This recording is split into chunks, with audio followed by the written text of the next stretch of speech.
Israel இந்த சமாதான ஒப்பந்தம் நடைபெறுவதற்கு சாத்தியப்பாடுகளை ஏற்படுத்த தடையாக இருக்கும் என்பதில் எந்தவித ஐயமும் இல்லை. இன்று லெபனானில் இடம்பெற்ற தாக்குதல்களில் கோரமான தாக்குதல்கள் 254 பேர் பலியாகியுள்ளார்கள், பலர் காயமடைந்துள்ளார்கள். இவ்வாறான நிலைக்கு செல்வதற்கான காரணம் இஸ்ரேல் இந்த யுத்த நிறுத்தத்தை மீறி அங்கே தாக்குதலை நடத்தியது. இப்பொழுது டொனால்ட் ட்ரம்ப் அவர்கள் இந்த யுத்த நிறுத்த விரைவுக்குள் லெபனான் இல்லை என்கின்ற கருத்தை சொல்லியிருக்கிறார். அவ்வாறுதான் அவர் ஏமாற்றப்பட்டிருக்கின்றார். இந்த உலகம் ஒரு நன்னிலையை நோக்கி செல்வதை இஸ்ரேல் விரும்பவில்லை. அதற்கு காரணம் அவர்களுடைய ஒரு கடுமையான மத பற்று அல்லது அவர்களால் எதிர்பார்க்கப்படுகின்ற திட்டத்தை அடையும் மட்டும் எவ்வாறு இந்த உலகை ஏமாற்றுவது என்கின்ற திட்டம் போன்ற விடயங்களை உலகம் கற்றுணர்ந்து விட்டது. அமெரிக்கர்கள் கற்றுணர்ந்து விட்டார்கள். அதாவது அவர்கள் கத்தோலிக்கர்களை கூட மதிக்கின்றார்கள் இல்லை என்கின்ற அளவிற்கான ஒரு நிலைமையை அவர்கள் நிச்சயமாக அறிந்து கொண்டிருக்கின்றார்கள். அல்ல, இவ்வாறு இவர்கள் செயற்படுவது என்பது நிறுத்தப்பட வேண்டும்.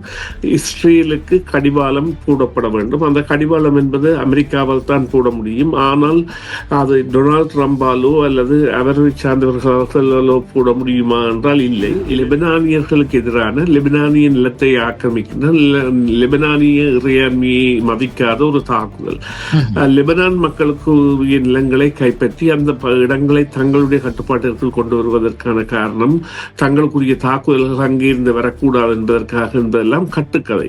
காசாவில் 71,000 பேரை கொண்டதாக இருக்கட்டும் அல்லது தொடர்ச்சியாக செய்கின்ற இந்த மனித முறையற்ற தாக்குதல்களாக இருக்கட்டும் அல்லது மக்களை பசி போடுகின்ற அல்லது அவர்களுடைய பொருளாதாரத்தை தடை செய்கின்ற நடவடிக்கைகள் மாத்திரமல்ல, சிறு பிள்ளைகளுக்கு உணவு செல்வதை தடுப்பது, அவர்கள் எலும்பும் தோலுமான படங்களை நாங்கள் பார்க்கின்றோம். அதே போல கர்ப்பிணி பெண்களுக்கான ஊட்டச்சத்து இல்லாத நிலைமையை ஏற்படுத்தி பிறக்கின்ற பிள்ளைகளையும் ஒரு கொடிய நோய்களுடன் பிறக்க வைப்பதான செயற்பாடுகள் எல்லாம் இவர்கள் உண்மையிலேயே மானிட குலத்தை மதிப்பவர்களா என்கின்ற கேள்வியை எழுப்பி நிற்கின்றது. அமெரிக்காவை ஆட்டிவிப்பது இயக்குவிப்பது இஸ்ரேல் என்கின்ற கருத்தியலுக்கு நீங்கள் அனுமதித்து அல்லது ஆமோதித்து பயணித்தால் தான் உங்களால் உண்மையான விடயங்களை புரிய முடியும்.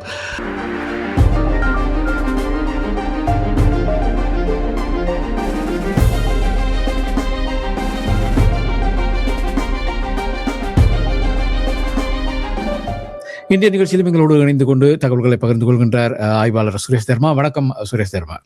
வணக்கம் கமல் பாரதி. வணக்கம் நேயர்களே.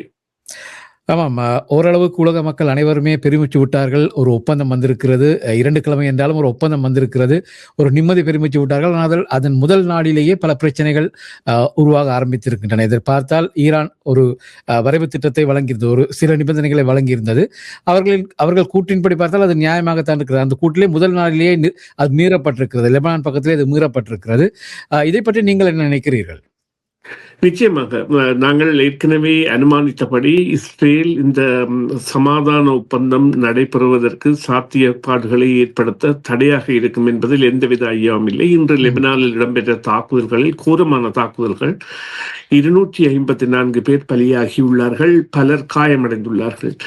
இவ்வாறான நிலைக்கு செல்வதற்கான காரணம் இஸ்ரேல் இந்த யுத்த நிறுத்தத்தை மீறி அங்கே தாக்குதலை நடத்தியது. இப்பொழுது டொனால்ட் ட்ரம்ப் அவர்கள் இந்த யுத்த நிறுத்த விரைவுக்குள் லெபனான் இல்லை என்கின்ற கருத்தை சொல்லியிருக்கிறார். அவ்வாறுதான் அவர் ஏமாற்றப்பட்டிருக்கின்றார். ஆனால் பாகிஸ்தானிய பிரதமர் கூறியிருக்கின்றார், இல்லை, லெபனான் உள்ளடங்களாகத்தான் இந்த போர் நிறுத்த ஒப்பந்தம் என்பது ஏற்படுத்தப்பட்டது என்பது. அதில் இப்பொழுது அவர்கள் செய்கின்ற மாற்றங்கள் என்பன பல கேள்விகளை கொண்டு வருகின்றன. குறிப்பாக உப ஜனாதிபதி அவர்கள் இந்த 10 விவகாரங்கள் தாங்கள் பேச்சுவார்த்தை எடுத்துக் கொண்ட 10 விவகாரங்கள் குறித்து 3 பிரதிகள் தங்களிடம் உள்ளதாக குறிப்பிட்டு ஒரு மயக்க நிலையை ஏற்படுத்துகின்றார். அதை எவ்வாறு குறிப்பிடலாம் என்றால், முதலில் தங்களுக்கு கிடைத்த பிரதி என்பது சாதாரணமாக ChatGPT எனப்படுகின்ற இந்த AI தொழில்நுட்பத்தால் எழுதப்பட்ட ஒன்றாக இருந்ததாகவும் அதை ஜெராட் குஷ்னர் அவர்கள் பார்த்துவிட்டு வீசியிருந்தாலும், இங்கே ஒரு விடயம் தெரிகின்றது. ஜெராட் குஷ்னர்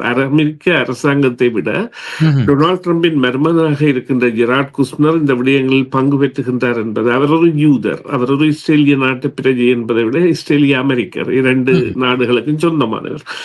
அவர் அவ்வாறு தலையிடுவது என்பது நிச்சயமாக ஒரு எவ்வாறு ஆதிக்கம் இருக்கின்றது அல்லது ஜனாதிபதியின் குடும்பம் எவ்வாறு இந்த விவகாரங்களில் சம்பந்தப்படுகின்றது அல்லது எவ்வாறு அவர் ஒரு ஆலோசகராக செயற்படுகின்றார் போன்றவற்றையெல்லாம் அந்த நடுநிலைமை என்கிற நிலையிலிருந்து தப்பி அல்லது அதனை தவிர்த்து பார்க்க வைக்கின்றது.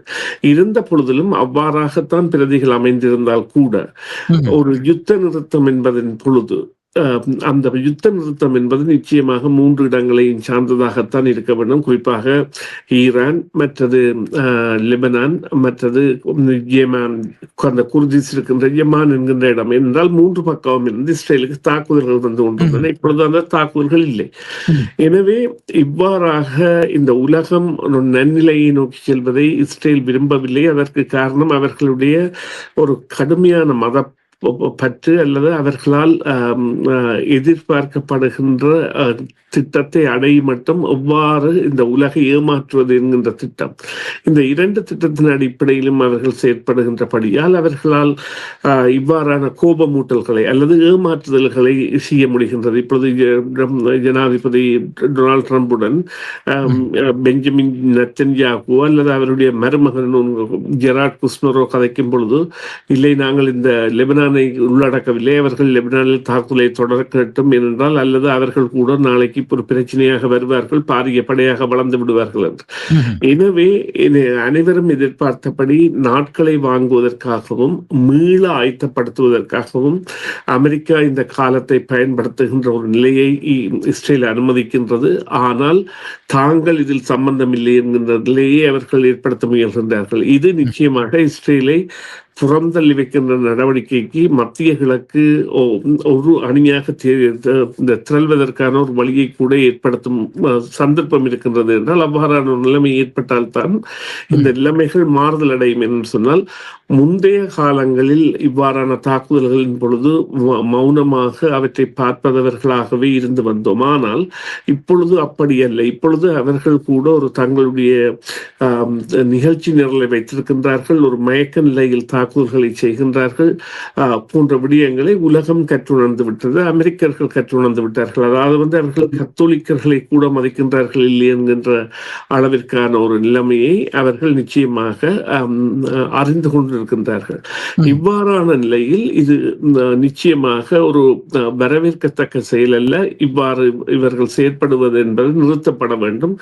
இஸ்ரேலுக்கு கடிவாளம் போடப்பட வேண்டும். அந்த கடிவாளம் என்பது அமெரிக்காவால் தான் போட முடியும். ஆனால் அது டொனால்ட் ட்ரம்பாலோ அல்லது அவரை சார்ந்தவர்களாலோ போட முடியுமா என்றால் இல்லை. எனவே இந்த போர் நிறுத்தம் 2 கிழமைக்கு நீடிக்குமா என்கின்றது ஒரு பெரிய கேள்வியாக மாறியிருக்கின்றது என்பதில் கேள்விக்குறியாக வந்திருக்கிறது.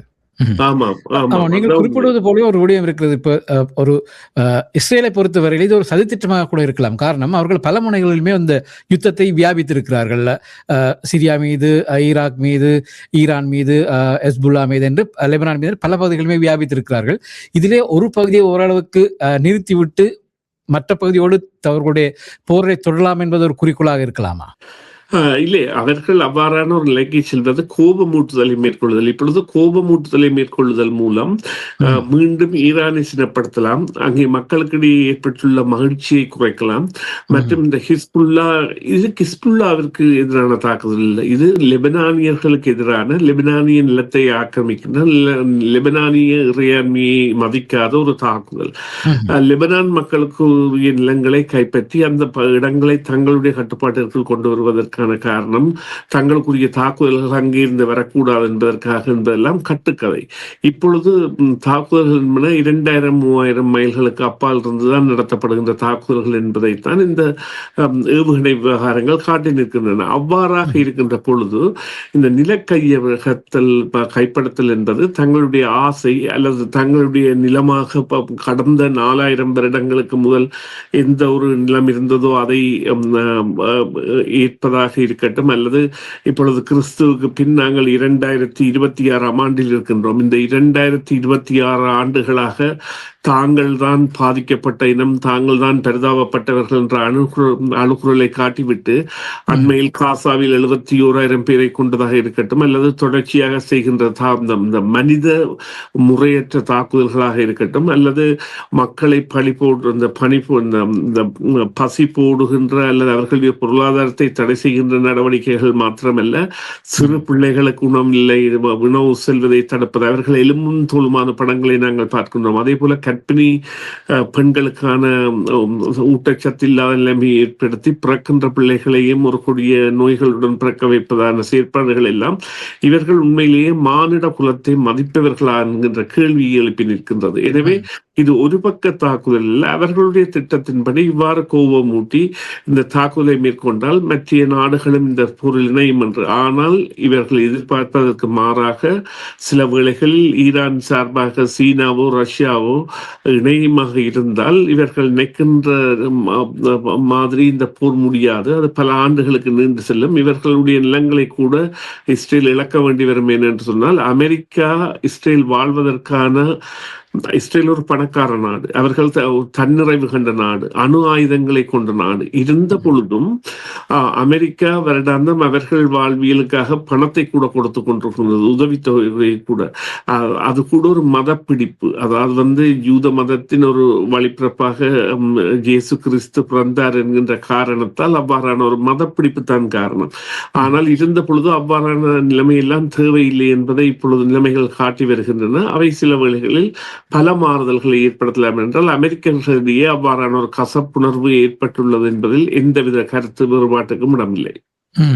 ஆமாம், நீங்கள் குறிப்பிடுவது பார்த்தால் இப்போ குறிப்பிடுவது போலவே இந்த இஸ்ரேலுக்கான ஒரு கடிவாளத்தை யார் போடுவது, எப்படி போடுவது என்பதுதான் ஒரு மிக முக்கியமான ஒரு கேள்வியாக இருக்கிறது இல்லையா? அதுதான் உண்மை. அதாவது நீங்கள் எவ்வாறு தான் விடயங்களை புரட்டி போட்டு பார்த்தாலும் அதன் அமெரிக்காவை ஆட்டிவிப்பது இயக்குவிப்பது இஸ்ரேல் என்கின்ற கருத்தியலுக்கு நீங்கள் அனுமதித்து அல்லது ஆமோதித்து பயணித்தால் தான் உங்களால் உண்மையான விடயங்களை புரிய முடியும். இங்கே அமெரிக்கா இஸ்ரேல் இருப்பதற்கு உதவவில்லை. மாறாக இஸ்ரேலின் பணக்காரர்கள் அமெரிக்காவை கட்டுப்பாட்டுக்குள் வைத்திருக்கின்றார்கள். தாங்கள் விரும்பியதை அமெரிக்காவை கொண்டு செய்தார்கள். இதற்கு முன்னான காலங்களில் அமெரிக்காவை மாத்திரமல்ல நேட்டோ நாடுகளையும் இணைத்து அவ்வாறு செய்தார்கள். ஆனால் நேட்டோ நாடுகள் எல்லாம் இப்பொழுது உணர்ந்து பிரிந்து விட்டன. கனடா கூட இஸ்ரேலுக்கு எதிரான கண்டனங்களை தெரிவிக்கின்ற நாடாக மாறியது ஒரு புதிய பாதை. குறிப்பாக நீங்கள் பார்ப்பீர்களாக இருந்தால் லெபனான் மீதான ஆக்கிரமிப்பு லெபனானின் இறையாண்மையை மீறியது என்பதை மாக்கானி அவர்கள் கண்டித்திருந்தார். அதே போல பலஸ்தீனர்களுக்கு மரண தண்டனை வழங்கப்பட வேண்டும் என்பதை அவர்கள் அனிதா ஆனந்த் அவர்கள் இது மிகவும் கொடூரமாக திட்டமிட்டு செய்யப்படுகின்ற செயல் என்ற ரீதியில் சொல்லியிருந்தார். முகங்கள் மாறுகின்றன, ஆனால் அவர்கள் லொபியிஸ்ட் எனப்படுகின்ற பணத்திற்கு அரசியல்வாதிகளை வாங்க முடியும் என்கின்ற நம்பிக்கையில் செயற்பட்டு வந்தவர்களின் அந்த அடிமடியில் இப்பொழுது கை வைக்கப்பட்டிருக்கின்றது என்றால் மக்கள் விழிப்படைந்திருக்கின்றார்கள். அவர்களுக்கு ஊட்டமாக இந்த ஊடகவியலாளர்கள், குறிப்பாக ட்ரக்கர் கால்சன் போன்ற பல ஊடகவியலாளர்களும் பகிரங்கமாகவே இது மதம் சம்பந்தப்பட்ட பிரச்சனை என்பது போன்றவற்றை தெரிவிக்கின்றார்கள். அத்தோடு இந்த போர் ஆரம்பித்த பிறகு பதவியில் இருந்து விலகிய பயங்கரவாத நடவடிக்கைகளுக்கு எதிரான அமெரிக்க மையத்தின் செயலாளர் நாயகம், அவர் டொனால்ட் ட்ரம்பால் நியமிக்கப்பட்டவர், அவர் கூட இஸ்ரேல் இவ்வாறு அமெரிக்காவை ஏமாற்றி போர்களில் இழுத்து செல்கின்றது என்ற காரணத்தை தான் கூறியிருந்தார். எனவே அது நிச்சயமாக அவ்வாறுதான் பார்க்கப்பட வேண்டும். சரி, நன்றி சுரேஷ் சர்மா இணைந்து கொண்டு தகவல்களை பகிர்ந்து கொண்டதற்கு. பார்க்கலாம், 2 வாரங்கள் நீடிக்காது என்பது ஓரளவுக்கு உறுதியாகி இருக்கிறது. பார்க்கலாம் அடுத்தடுத்த நாட்களில் என்ன நடக்கப் போகிறது என்பதை பார்க்கலாம். இப்பொழுது நீங்கள் குறிப்பிட்டது போல பாகிஸ்தானில் ஒரு பேச்சுவார்த்தை நடைபெற்றுக் கொண்டிருக்கிறது. பார்க்கலாம் என்ன முடிவு வரப்போகின்றது என்று. நன்றி, உங்களுடைய தகவல்களுக்கு மீண்டும் சந்திக்கலாம். நன்றி, வணக்கம். நன்றி கமல் பாரதி. நன்றி நேயர்களே, மீண்டும் ஒரு பொழுதில் சந்திப்போம். சிஎம்ஆர் யூடியூப் சேனலில் இணைந்திருக்கும் நேயர்கள் அனைவருக்கும் எமது நன்றி. காமெண்ட்ஸ் பகுதியில் உங்கள் கருத்துக்களை தெரிவிக்க தவறாதீர்கள். முக்கிய செய்திகள், காணொளி தொகுப்புகள், நேர்காணல் என பலதரப்பட்ட அம்சங்களையும் உங்களுக்காக தருகின்றது சிஎம்ஆர் யூடியூப் சேனல். சிஎம்ஆர் என்று சர்ச் செய்து எமது யூடியூப் சேனலை சப்ஸ்கிரைப் பண்ணுங்கள். உங்கள் உற்றார் உறவினர் நண்பர்களோடும் இந்த காணொளி தொகுப்புகளை பகிர்ந்து கொள்ளுங்கள். அருகில் இருக்கின்ற முக்கிய காணொளி தொகுப்புகளையும் தவறவிடாமல் பாருங்கள்.